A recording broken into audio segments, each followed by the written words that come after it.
The law of abundance states that there is an unlimited amount of everything for everyone in the universe. There is no lack. It will never run out. When you align yourself with this principle, your belief that there just isn't enough to go around will fade.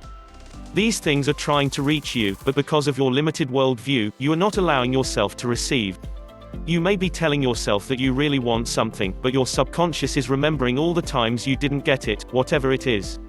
It replays those same thoughts and experiences over and over.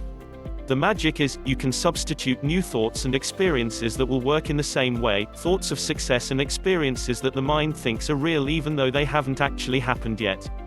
Remember, where you focus your attention is what you will attract, but if you've left the wall of the past in place, what you attract won't be able to get through.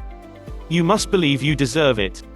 Scarcity mindset, you want some of what the lucky few are privileged to have, and the laws of the system will work for you the same way they work for the lucky few.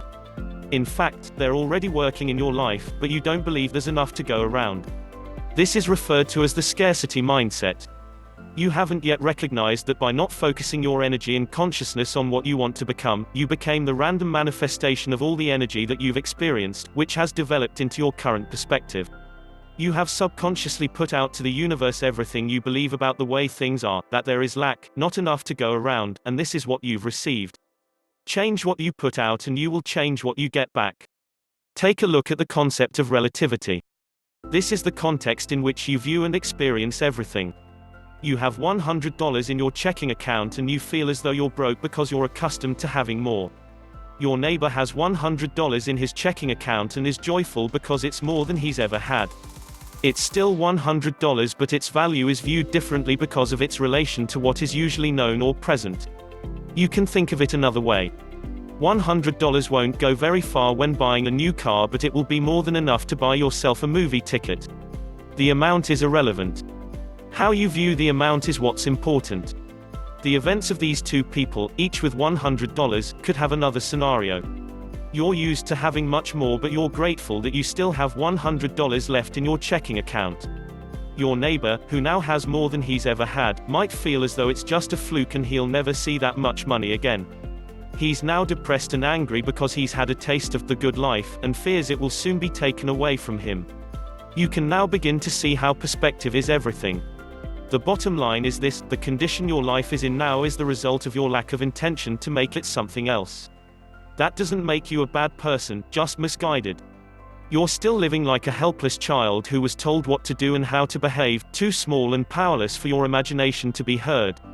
So how do you change your perspective when everything that has happened, all of your experiences, are part of you and always will be? You begin by changing your view of your past and giving new meaning to your experiences. Strip away from all past preconceived ideas and conditioned thinking. The only meaning anything really has is the meaning you give it, and this is where the magic begins. You will now begin to prime your mind to expect whatever it is you want. You will shift each minute, hour and day to conform to your mindset, your intention. And each step will naturally take you to the place where the following step can occur. The once obscure and cryptic secret will be made clear, and it will be at these points of clarity that you'll gain insight, inspiration, and reward. The shifting states of consciousness that once governed you will now be shifted by you as you consciously take on the characteristics of your awareness.